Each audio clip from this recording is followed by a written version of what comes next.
জনাব মাসুদ কামাল, আজকে ভারতের প্রধানমন্ত্রী নরেন্দ্র মোদীর যে বক্তব্য সামাজিক যোগাযোগ মাধ্যমে, যেখানে এটাকে ভারতের বিজয় হিসেবে দেখানোর তিনি চেষ্টা করেছেন, সেটা নিয়ে প্রচুর বিতর্ক আছে। কিন্তু তার সাথে জামাত নেতা জনাব পরোয়ারের যে বক্তব্য, যে এখানে ভারতের সেনানায়কের কাছে পাকিস্তানের সেনানায়ক আত্মসমর্পণ করেছেন, মুক্তিযোদ্ধাদের কাছে নয়, এই প্রশ্নগুলো তুলে কি আসলে জামাত এবং ভারতের এখনকার যে বক্তব্য মুক্তিযুদ্ধকে কেন্দ্র করে, সেটা কি খানিকটা মিলে যাচ্ছে? দেখেন, এখানে পুরো জিনিসটাই কি হয়েছে যে ইতিহাস যখন আপনি আংশিক পড়বেন তখন এই ধরনের ঝামেলা কিন্তু হতে থাকবে। ইতিহাস পড়লে পুরোটা পড়া উচিত। নরেন্দ্র মোদী যেটা লিখেছেন, আপনি ভাবেন তো, হাইপোথেটিক্যালি ভাবেন যে আমরা আরেকটা দেশের স্বাধীনতায় হেল্প করলাম। ধরা যাক 3 তারিখে কিন্তু যুদ্ধ ঘোষণা করছে, 3 তারিখে পাকিস্তান ভারতকে আক্রমণ করছিল। ভাই আমরা তো মানে দিনে দিনে বয়সটা অনেক হয়েছে, তাই না? ওই মুক্তিযুদ্ধের সময় আমি ছোট ছিলাম, বাট জ্ঞান বুদ্ধি ছিল একটু, আমি তো ক্লাস 6-এ পড়তাম।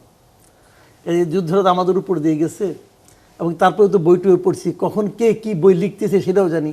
মেজর জুয়েলের একটা বই প্রায় দেখায়, ইলিয়াস হোসেন নামে এক ভদ্রলোক আছে, অরক্ষিত স্বাধীনতায় পরাধীনতা কি একটা দেখায়। মেজর জুয়েল এর আগে আরেকটা বই লিখছে।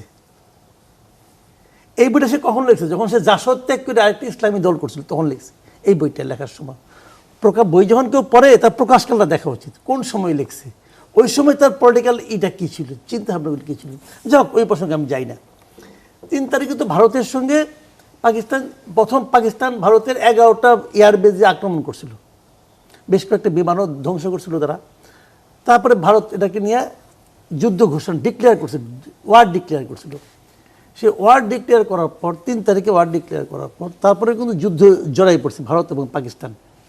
এখন 16 তারিখে এসে ওরা করলো, আত্মসমর্পণ করলো। একটা মিত্রবাহিনী করছিল, কিন্তু মিত্রবাহিনী অধিনায়ক কিন্তু ছিল 2 জন, একজন না। কিন্তু আপনি ইতিহাস ঘেটে দেখেন, একজন হলো অরোরা ছিলেন, আরেকজন ছিলেন আমাদের ওসমানী সাহেব ছিলেন। 2 জন কিন্তু যৌথ বাহিনীর 2 জন অধিনায়ক ছিলেন একসঙ্গে। এখন যখন ওরা আত্মসমর্পণ করার জন্য রাজি হয়েছে, আত্মসমর্পণ করছে, যে মুহূর্তে, তো 2 দিন আগে বলছে আত্মসমর্পণ তারা করবে না, যখন করছে তখন কি বলবে, তুমি ভাই ওয়েট করো, ওনাকে ডাকি, করলে ভালো হইতো, কারণ মিত্র বাহিনী তো। এটা তো 2 দলের ভূমিকা ছিল, ওদের সংখ্যাও কিন্তু কম ছিল না, ওদের প্রায় 24,000 সৈন্য ছিল ভারতের, তারা এখানে ঢুকছিল। কিন্তু 1100 লোক তাদের মারা গেছিল, তাদের সৈন্য 1100 মারা গেছে রে ভাই। তো এখন তারা যখন বলবে তখন তারা তাদের যুদ্ধই বিজয়ী বলবে, বলতেই পারে তাদের বিজয় দিব, তারা যদি জিতছে। ভারতের সঙ্গে তো ইন্ডিয়া খুব বেশি একটা জিতে নেই, কিন্তু যুদ্ধ অনেকবার করছে। এটা নিয়ে ইন্ডিয়া অনেক মুভিও বানাইছে, প্রত্যেক মুভিতে একজন হিরো থাকে, হিরো দিয়ে সব শেষ করে দেয়। বাস্তবে কিন্তু ইন্ডিয়া কিন্তু ভারতের সঙ্গে খুব বেশি একটা যুদ্ধে জিতে নাই, বড় জয়ের মধ্যে 71টাই ওরা জিতছে, কোনো সন্দেহ নাই। বাট আমার ভূখণ্ড তো ওই দিন স্বাধীন হয়েছে নাকি? আমার ভূখণ্ডের স্বাধীনতার ক্ষেত্রে কি ভারতের কোনো ভূমিকা নাই? আছে তো রে ভাই। এখন এটাকে যদি ওরা উদযাপন করে, ওরা কি আমাদেরটা অস্বীকার করছে কিনা সেটা দেখেন আগে। নরেন্দ্র মোদী যেটা লিখছে ওইটা হলে আপনি প্রাইম মিনিস্টার, আপনি ওটাই লিখতেন। ওনাদের সৈন্য মারা গেছে 1100, ওনারা জয় করছে, বন্দী হওয়ার পর সবগুলি নিয়ে তারা ইন্ডিয়া চলে গেছে। কিন্তু ইন্ডিয়া ছিল বক্তব্য তো তার বৃহত্তর প্রেক্ষাপটে যদি দেখা যায়, সেখানে ভারতের গণমাধ্যম, টেলিভিশন, সিনেমা সবখানেই তো এই পুরো ব্যাপারটাকে, বাংলাদেশের ভূমিকা, মুক্তিযোদ্ধাদের এতদিনের যে সংগ্রাম, সেটাকে ছোট করে দেখানোর, তারা ছোট করে দেখায়, এবং দেখানোর ফলও তারা পায়, তারা তো নিন্দিত হয়। আমি একটা ছোট্ট অন্যদিকে যাই। ভারতে একটা মুভি হয়েছিল একবার, নাম হলো গুন্ডে, পারলে দেখেন গুন্ডে। হ্যাঁ, ভালো, মোটামুটি ওদের বাজার চলতে কমার্শিয়াল মুভি। IMDb-তে বিভিন্ন মুভির ডাটাবেস থাকে না, ওখানে কিন্তু ওদের রেটিং থাকে, পাবলিক অপিনিয়নের উপর, পাবলিক ভোটিংয়ের উপর রেটিং হয়। গুন্ডের রেটিং হলো 2.8 আউট অফ 10। এত কম কেন? এটা কিন্তু 2.8 ইদানিং বোধ হয়েছে, আর আগে আরও কম ছিল। ওটাই ছিল সর্বনিম্ন রেটিং। কী কারণে জানেন? বাংলাদেশের মানুষ ভোট দিয়ে ওটাকে রেটিং কমাই দিছে, কারণ 1-এর নিচে ভোট দেওয়া যায় না। 1কে সবাই মারছে, রেটিং কমে গেছে। কী কারণে করছিল? ওইটার মধ্যে তারা এক জায়গায় বলতেছিল, ওটার মধ্যে একটা চরিত্র আছে ঢাকার থেকে যায়, একটা কলকাতা থেকে যায়, 2 নায়ক আর কি। ওটার মধ্যে বলতেছিল যে বাংলাদেশ হলো ভারত পাকিস্তান যুদ্ধের বাই প্রোডাক্ট। তার মানে এই যে ফিলিংসটা, এটা কিন্তু আমাদের দেশের মানুষের মধ্যে আছে। আমরা কোনো বাই প্রোডাক্ট না, এই যুদ্ধে আমরা জিতেছি, আমরাই জিতছি, ওরাও জিতছে। ওরা ওদের মতো করে বিজয় উদযাপন করে, আমি আমার মতো করে বিজয় উদযাপন করি। কিন্তু ওদের এখানে- দেশে কিন্তু কেউ বলে না বিজয় দিবস করা যাবে না। আমাদের এখানে বলে কি, আমাদের এখানে একদিন বলতেছে, ওই দিন দেখলাম সেটা বইয়ের স্যান্ডেল তুলছে। যদি কেউ 16 ডিসেম্বরকে বিজয় দিবস বলে তাহলে কি সে স্যান্ডেল দিয়ে পিটাবে। কিন্তু এই যে নতুন করে ইতিহাস বলার চেষ্টা জামাতের তরফ থেকে যেটা করা হচ্ছে, সেটার ফলে কি তাদের কোনো রাজনৈতিক ফায়দা হচ্ছে? অবশ্যই, অবশ্যই। কারণ যখনই তারা কোথাও যায় একটা প্রশ্ন আসে যে 71 আপনাদের ভূমিকা কি ছিল, বারবার এটা জবাব দিতে প্রশ্ন চায়, এবং কখনোই তারা সরাসরি কোনো জবাব দেয় না, কখনোই না। আমার সঙ্গেও অনেক এটারা বসছিল, তারা বলে এটা জবাব তো আমরা বহুবার দিছি।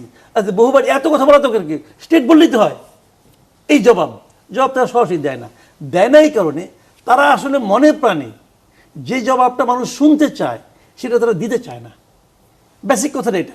এখন যদি তারা একটা ভিন্ন পার্সপেক্টিভ, ভিন্ন একটা ধারণা মানুষের মধ্যে তৈরি করতে পারে, তাহলে আর তাদের জবাব দেওয়া লাগে না।